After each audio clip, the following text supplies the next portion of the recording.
पश्चिमी बंगाल के संदेश खाली में हिंदू महिलाओं को संदेश। टीएमसी नेता शाहजहां शेख और उसके गिरोह ने सैकड़ों महिलाओं से किया रेप। बाहर आओ, हम तुम्हारे साथ सामूहिक बलात्कार करेंगे। रेप पीड़िता की आप बीती बताने पर किया गया गिरफ्तार। सवाल ये कि कहां गए यूपी में जाति का जहर उगलने वाले बेशर्म नेता। कभी दलित पीड़ितों का नहीं जाना है दर्द, क्यों नहीं जाते पश्चिमी बंगाल। सवाल ये कि क्यों छुपे बैठे हो राजनीति की ओट में।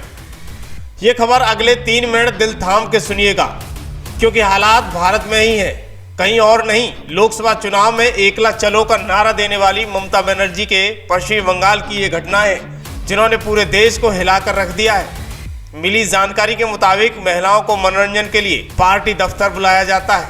मना करने पर टीएमसी के गुंडे भेजे जाते हैं और जबरन खींच के लाया जाता है।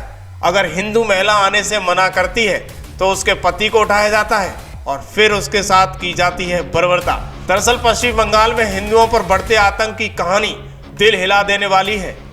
सोचिए, ये घटना किसी अपने के साथ घट रही हो तो कैसा होगा। दरअसल विपक्ष में बैठे बेशर्म नेताओं पर जवाब नहीं है, क्योंकि गठबंधन को मोदी को हराना है। मगर ये नहीं देखना है कि पश्चिमी बंगाल में हिंदुओं के साथ क्या हो रहा है। आइए हम आपको विस्तार से बताते हैं ऐसा क्यों और कहां और कैसे हो रहा है। दरअसल पश्चिम बंगाल के संदेश खाली में महिलाओं ने दावा किया है कि टीएमसी के नेता शाहजहां शेख और इसके गिरोह ने उनका यौन उत्पीड़न करने के अलावा जमीन के बड़े हिस्से पर बलपूर्वक कब्जा कर लिया है। শারীরিক নির্যাতন দেখুন, আমার সাথে তো এরকম হয়নি। হ্যাঁ হয়েছে, অনেকের সাথে হয়েছে। তারা দেখুন, আমরা এই গ্রামের মানুষ, আমরা কোনোদিন সামনে বেরিয়ে প্রকাশ্যে এখন বলতে পারবো না আমার সাথে এটা হয়েছে। এখন এরকম উপর থেকে যারা আসছে বলছে মেডিকেল রিপোর্ট দেখান আপনার সাথে। ওরা কোনো দোষী কি দোষ করে আমাদের হাতে মেডিকেল রিপোর্ট গুজে দিয়ে গেছে যে আপনারা গুছিয়ে রাখুন, পরবর্তীকালে যখন কোনো কিছু হবে দেখাবেন। আমাদের সাথে যাদের সাথে এইসব হয়েছে আজ থেকে 1 বছর আগে হয়েছে, 6 মাস আগে হয়েছে, এখন মেডিকেল রিপোর্ট কি করে হবে? তারা সবাই বিবাহিত, তাদের স্বামী আছে। এরকম কারণ পুলিশ নয়, ওই উপর থেকে যেসব কমিশনার এসেছিলেন, যেরকম পাপিয়া সুলতানা, উনি বললেন যে মেডিকেল রিপোর্ট দিন, আপনাদের সাথে যে এরকম হয়েছে, যার সাথে হয়েছে তাকে নিয়ে আসুন, তাকে আমাদের সামনে বের করুন। তার একজন স্বামী আছে, তার হয়তো ছোট্ট ছোট্ট 2 বাচ্চা আছে, তারা একদিন বড় হবে। সে যখন वहीं योगिता भयाना एंटी रेप एक्टिविस्ट है। उन्होंने अपने एक्स पर तमाम सारे वीडियो पश्चिमी बंगाल के डाले हैं, जिसमें महिलाओं ने आप बीती बताई है। उन्होंने अपने एक्स हैंडल पर डाला है, बाहर आओ, हम तुम्हारे साथ सामूहिक बलात्कार करेंगे। भीड़ उसके गेट के पार से उसका हाथ खींचते हुए चिल्लाई, वो भी महिला के पति और वरिष्ठ पुलिस अधिकारियों की मौजूदगी में। दरअसल पश्चिमी बंगाल 24 परगना की ये संदेश खाली है, जहां गुंडा शाहजहां शेख का राज चलता है। उसके गुंडे महिलाओं को उठाते हैं, रात भर उनके साथ बलात्कार करते हैं, मन भरने पर सुबह छोड़ जाते हैं। ये घटना आम बन चुकी है। नमस्कार, मैं योगिता भयाना। आप पिछले कुछ दिन से बहुत ही भयावह और बहुत ही खौफनाक वीडियोस जो सोशल मीडिया, मेरे सोशल मीडिया और अन्य चैनलों के थ्रू देख रहे होंगे कि किस तरह पश्चिम बंगाल के जो ये संदेश खाली वहाँ पर जगह है, जहाँ पर महिलाएं चीख चीख कर बता रही हैं वीडियो में कि उनकी बेटियों के साथ कैसे दुर्व्यवहार होता है, कैसे कभी भी ये गुंडा है जिसका नाम है शाहजहां शेख, कभी भी उनकी बेटियों को उठा के ले जाता है और वो कुछ भी करता है, रात भर उनकी बच्चियों को नोचता है। उसके बाद गुंडई मचा रखी है, बलात्कार, रेप, पता नहीं कैसी कैसी चीजें सामने आई हैं। उसके बाद भी ये दरिंदा खुला घूम रहा है। दरअसल पश्चिम बंगाल के संदेश खाली में हिंदू महिलाओं के यौन उत्पीड़न और उनकी जमीन कब्जाने का मामला अब सुप्रीम कोर्ट पहुंच गया है। इस मामले में आरोप है कि टीएमसी के नेता शाहजहां शेख और उसके गुंडे महिलाओं से रेप करते थे।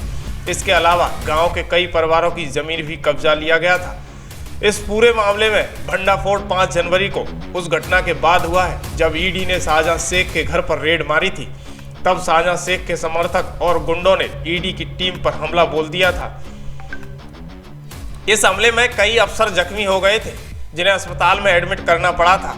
अब संदेश खाली में टीएमसी नेता पर लगे आरोपों की जांच के लिए भाजपा की टीम भी वहां मौके पर पहुंच चुकी है, लेकिन उन्हें ममता की पुलिस ने रोक रखा है। को धर्षण किया गया है, हिंदू महिला लोग को, कोई दूसरे धर्म का महिला लोग नहीं, हिंदू महिला लोग को। ममता बनर्जी का थोड़ा भी शर्म है? थोड़ा भी शर्म है? ये पुलिस कहाँ था जब महिला लोग को घर से उठाकर मनोरंजन के लिए लेके जाता था टीएमसी ऑफिस में? दरअसल सुप्रीम कोर्ट में अधिवक्ता आलोक श्रीवास्तव ने जनहित याचिका दाखिल की है। उन्होंने मांग की है कि सुप्रीम कोर्ट इस मामले में सीबीआई और एसआईटी की जांच का आदेश दे। यही नहीं, उन्होंने मांग की है कि इस मामले में ढिलाई दिखाने वाले पुलिस अधिकारियों पर कार्रवाई की जाए और पीड़ितों को मुआवजा दिया जाए और उनके साथ न्याय हो। वहीं संदेश खाली के आरोपी शाहजहां शेख पर राशन वितरण घोटाले में शामिल का आरोप लगाया है। इसके खिलाफ रेड के लिए ईडी अधिकारी 5 जनवरी को पहुंचे थे, लेकिन उनका प्रभाव और दबंगई ऐसी थी कि अफसरों पर उसके गुंडों ने हमला बोल दिया था। शाहजहां शेख पर इसके बाद केंद्रीय बल सख्त हुए और ममता बनर्जी भी बैकफुट पर नजर आई। शाहजहां शेख पर सख्ती होते ही उससे पीड़ित लोग भी सामने आने लगे। गांव के कई हिंदू आदिवासी परिवारों की महिलाओं ने आरोप लगाया है कि शाहजहां शेख और उसके गुंडों का उनका यौन उत्पीड़न करते थे। इसके अलावा सालों से उनकी जमीन पर भी उसने कब्जा जमा रखा था। कई महिलाओं ने बताया कि टीएमसी के नेता उनका उत्पीड़न करते थे। घर तोड़ने के लिए आग जलाने में वो शिबू और शाहजहां की लड़का ही था, उत्तम सरदार की लड़का ही था। उनके अपने ही लड़का है जो आग लगाया, जो तोड़फोड़ किया है, जो लूटपाट भी किया। वहीं उन्होंने एक महिला ने कहा कि वे महिलाओं को टारगेट करते थे। इसके लिए उनके पतियों को पार्टी दफ्तर ले जाया जाता था और उनकी लाठियों से पिटाई की जाती थी।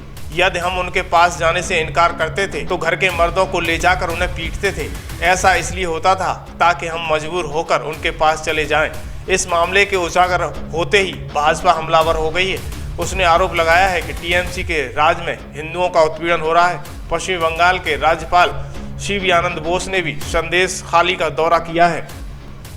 लेकिन देखिएगा कि बेशर्म ममता की आंखों के नीचे ये सब कुछ हो रहा है। ममता की ममता खत्म हो चुकी है। उसे सत्ता चाहिए, उसे शोहरत चाहिए, उसे राज्य से नहीं बाहर से आए हुए रोंगियाओं से प्यार है, इसलिए हिंदुओं पर अत्याचार है। शर्म आती है ये हकीकत बताने में।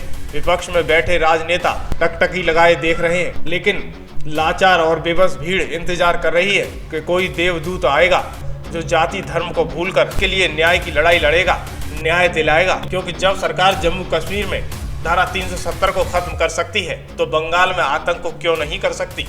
पीड़ित को केंद्र सरकार से उम्मीद है कि बहुत जल्द उन्हें न्याय मिलेगा। इस खबर पर आपकी क्या राय है, कमेंट बॉक्स में लिखें। क्या पश्चिमी बंगाल में हिंदुओं के साथ बर्बरता हो रही है या नहीं।